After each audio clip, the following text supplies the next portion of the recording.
Alright guys, welcome back to Formula 1 news. Big rumours over the last few days as to what Ferrari and Mercedes are getting up to, but now we're hearing some more detail on what Red Bull's plans are for the new season. It seems like their car next year is going to be built again from the ground up. Not a copy and an evolution of the RB19, but rather a revolution. Jake Dennis, Formula E World Champion and Red Bull test driver that drove the RB19 in Abu Dhabi, says the RB20 in the simulator is looking very promising indeed. Very much interested to your thoughts in the comments below. Hit the like button if you enjoy. Subscribe if you're new as always, I greatly appreciate it. This is the key point, right? Next season, doesn't really matter what Ferrari do, doesn't really matter what Mercedes, McLaren, Aston Martin do. If Red Bull don't drop the ball, they will still be the best team. And I mean, look at the amount of trophies they won this year. This is a picture from yesterday, I believe, at the, well, back in Milton Keynes, where the Red Bull guys are. Here's Perez, here's Verstappen, with all the trophies they won this year, the World Championship trophies, all of the podiums that, it's actually getting pretty absurd, right? These are the Hungarian Grand Prix trophies, of course, on the right-hand side, and there's an extra first place trophy there you guys might be familiar with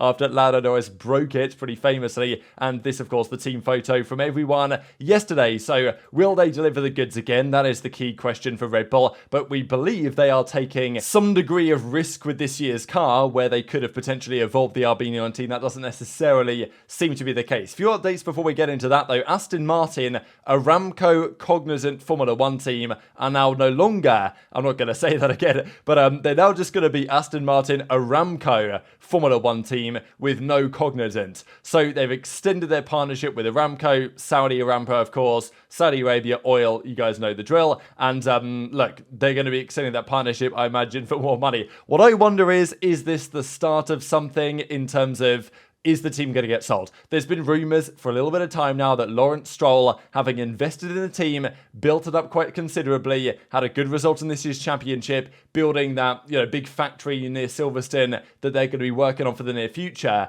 Is he thinking, you know what, maybe it's time in a year and a half, get out of here, sell it to the Saudis? I don't think that's out of the realms of possibility. That partnership is becoming more and more stronger and stronger year on year. So there's been lots of rumours to that effect that Lawrence Stroll might call it a day with this team and sell it to the Saudis in whatever way that might potentially take form. Of course, that would likely mean Lawrence Stroll would no longer be a driver at that point, and maybe by the time this happens, Fernando Alonso will have retired again, but we just don't really know on that one. There's also this one that was going around with Red Bull rejecting offers earlier in 2023. Interesting that it says offers, like there were multiple offers in this ballpark. I think the figure that we heard a little while ago was something like $1.2 billion was offered to Red Bull to buy AlphaTauri. They said no, and they're going to have more investment. We saw the rumours the other day. They will take as much as they can within reason from Red Bull next season. Lots of next year's car is going to be parts of the RB19, which is going to be very interesting to see how they get on compared to the field. Now, Liam Lawson was driving an AlphaTauri this year. Just thought it was worth going through the racefans.net rankings again. We've been following them over the last few days. They had Ricciardo 17th, they have Lawson 16th, Zhou 15th, which I think generally so far it's been about right. If you guys missed it, they put Perez at 20th, which, you can debate the merits or not of that. Now, there has been lots of rumours over the last few days, what Ferrari are up to, what Mercedes are up to, and the rumour is that really those two teams, they can't start fully from scratch again, although it seems like Mercedes kind of are, but Ferrari will pursue further their own direction. The key point really is they can't just copy the Red Bull, because if they do that, next year they're going to be behind the curve and there simply isn't enough time left in this set of regulations to try and catch up that gap. So they've got to come up with some of their own ideas, but of course they will take inspiration from the Red Bull. I imagine most teams will turn up with a very similar suspension setup to what Red Bull have had this most recent season. Ferrari, of course, aiming to give Leclerc and Sainz, potentially secondarily, as we saw yesterday, more stability with the car. In addition to that, there's rumours really that they're going to keep these guys on for the near future. There was this going around that Leclerc and Sainz will stay until at least 2026. Leclerc's deal is supposed to go to 2027 with maybe another 2 years as well. Might take him to 2029 at Ferrari. Sainz wants a 2-year deal, which would take him 25-26, but Ferrari, I think, initially said we only want to give you a 1-year extension, but then maybe they've come to an arrangement where that makes sense. Does, of course, raise questions what could happen with Alex Albon. I know that the race, they constantly make videos about Albon and him potentially leaving Williams, or maybe he could stay. But if there's no seat at Red Bull, because maybe it goes to Ricciardo or whatever, there's no seat at McLaren maybe, there's no seat at Mercedes, no seat at Ferrari, then don't know where Albon would think of going when his contract is over at the end of next season. So I'm still hoping for some interesting silly season, but if Sainz is to stay for the long term, that's probably not going to happen. Mercedes, though, it seems are going to start more from the drawing board than Ferrari potentially are, because Ferrari have said a few things like, well, we want to keep this feature about the car, we want to keep this feature about the car, some of the positive attributes they want to keep for next year's Ferrari. And Leclerc says it's good in the simulator. Now, all the cars are going to be good in the simulator. It depends how good, and it depends what you're comparing it to, because this year's Ferrari versus next year's Ferrari might be considerable difference in the sim, or might be something of a difference in the sim. If there's a considerable difference for the Red Bull in the sim, then, then the car's going to be rapid, right? So Toto Wolff said that Mercedes are going to have different chassis, different aero, different characteristics, different suspension. Everything is going to change. The question would be, what are Red Bull going to do? They dominated the most recent season. Mercedes have been over a year since they've won a race. Ferrari, it's back in Singapore. Red Bull, 17 days, they're slacking off, right? But I'm sure that come Bahrain, they might well be back in business. McLaren, of course, we're looking back to Monza 2021 and many other examples of the teams currently on the grid. And it goes down quite considerably when you start to talk Williams, Sauber, and some of these other teams. But the rumour has it that in terms of suspension and floor setup, Adrian Newey, Pierre Vacher, and the team have some rather different ideas of what they want to do for this year's Red Bull. And this really comes along with these rumours the other day from Christian Horner. Well, actually, he said it, not really rumours,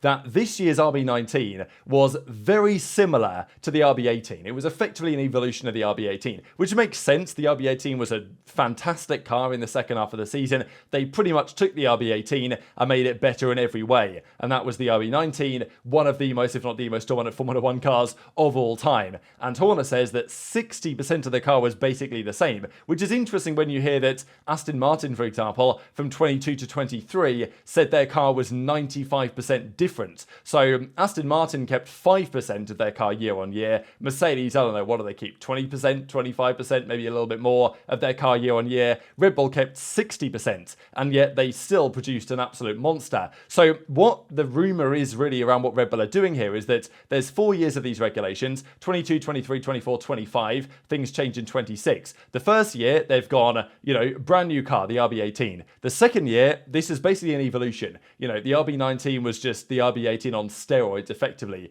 But I don't think they will do that again. The rumour is that Newey and Vacher and these other guys are working on an entire revolution of the concept to then evolve in 25, because in 25, none of the effort is going to go into 25, it's going to go into 26, the brand new set of regulations. So the key point is, this year's car will effectively be the same thing for the next 2 years. So the rumour is that Red Bull, what they're basically doing is bringing the car once again from the ground up. So if they took 60% of the car from 22 to 23, and let's not forget, that was with a testing time deficit, that was with, wind tunnel deficits and all this stuff compared to the competition. So they probably had to be somewhat pickier and somewhat, less expansive on what they changed. That's kind of now gone away. So for this year's car, it feels like they're going to do more. And next year's car, again, from the floor, from the suspension, everything is going to be built from the ground up as a version which is potentially going to be far more superior to even what the RB19 can potentially do. And we know full well that since, Singapore, definitely, there was no more work done on the RB19 and it was all going towards next year's concept,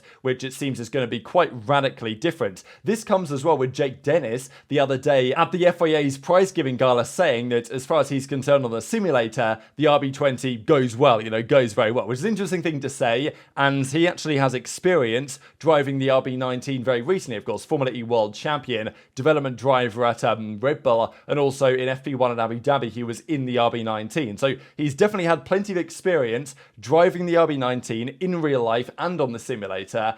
And now has obviously had the chance to drive the RB20, probably around a similar time to when he drove the RB19, and says that it feels great, looks really good, and it's obviously a bit of an ominous sign for the competition if this is to be the case. Piece of the credit with the simulator work, the hours they make me do aren't the most enjoyable, but it's great to see that obviously it pays off for an RB19. This car is insane, and hopefully The RB20 should be pretty good. It goes well on the simulator, I can confirm. So, yeah, we should be good for next year. But of course, the general feeling that they're not necessarily evolving the RB19, they're actually kind of revolutionizing some of the parts, does carry some element of risk, right? And if you're the other teams, frankly, you've got to hope that Red Bull get it wrong in some way and they overlook something and they don't quite understand something. And it's always possible the simulator doesn't perfectly conform to reality. Mercedes had that issue for the last couple of seasons. They say they've now solved that. Will that apply to Red Bull? Well, it hasn't applied to them for the last couple of years. So you'd think that if it's going well on the sim, it's going to be an absolute rocket ship in real life and maybe even stronger than the RB19 was. The reality is it's going to be difficult for Red Bull, even if the RB20 is a massive step forward. The other teams, you would assume, will also take a massive step forward. So I think it's going to be difficult for them to replicate the type of success they had this year. I mean, I think generally a lot of their success was they built a great car, but there was really no solid competition. Like the amount of races they won, I don't think they would have won if the other teams actually got it right, because there was really nobody that got it right over the course of the season. Even at the end when McLaren kind of got there, they were so far back at the start of the season, they could never realistically take race victories or anything unless Max had some sort of issue. So next season still, I'm inclined to agree with Horner that probably it will be more competitive, but that doesn't necessarily mean that Max isn't going to win 75-80% of races again, because it's definitely possible if this car is anything to go by on the current belief of how good it's going to be. Now, I also wonder what Perez thinks about it, because Jake Dennis has driven it. I'm sure that Perez has driven it and Max has driven it in the simulator, of course, which is different to reality. But we saw the other day, Carlos Sainz said that the new Ferrari behaves differently, which some people interpreted to mean he doesn't like the characteristics compared to what Leclerc potentially likes. Perez, of course, will want to ensure the car not necessarily suits him, but at least doesn't not suit him. And Perez has made it quite clear again and again that, look, roller coaster of a year. Next year, we were P2 this season. Next year, new opportunity, new chance to go again. I think this is very much wishful thinking on Sergio's part, that he actually thinks he can compete with Max for a title, because I think this season showed pretty clearly what the issues with that might potentially be. There were plenty of them. And also, this is the question for Red Bull, that it's a struggle for them to figure out who their right teammate is going to be. We know Daniel Ricciardo did a solid job in the AlphaTauri when he came in. Yuki Tsunoda had his best season yet in Formula 1. And there's other candidates that could be good alongside Max. Lando Norris, of course, has been linked many a time to Red Bull. And I wouldn't be surprised if he goes there at some point. But I think that for Lando and for Red Bull, it's always an interesting decision if that was to happen, because do you want to make somebody that's actually going to be particularly competitive with Max? You know, it's difficult. Adrian Newey's cars have generally always favoured one driver over the other. And by that, I really mean that one of the drivers is able to get the most out of the car and the other can't. It tends to be with the Newey car that if you can't get the most out of it, it's going to punish you. And that has happened to Red Bull drivers in the past. And this is the issue, as Horner says, that trying to find a teammate, you know, he's so good that this is the issue, that you have a struggle actually finding a good teammate. So Perez might stay for a bit longer, Ricciardo might come in, they might find somebody else, but in the medium term, before Max retires probably in 2028, at least if you believe what he has to say about the matter, they have to figure out probably another solution than they currently have in the pipeline. One of the other issues, of course, that the other teams have trying to resolve the Red Bull dominance problem is that their pit stops and their operations are mesmerizingly good. Yesterday, you guys might have seen this video where they go in complete darkness and have 10 attempts at doing a pit stop in the dark. And they managed to do a pit stop here, the Red Bull pit crew, of course, award-winning crew, in 2.84 seconds in the pitch black. So this is, of course, night vision goggles. And you know, the muscle memory is so down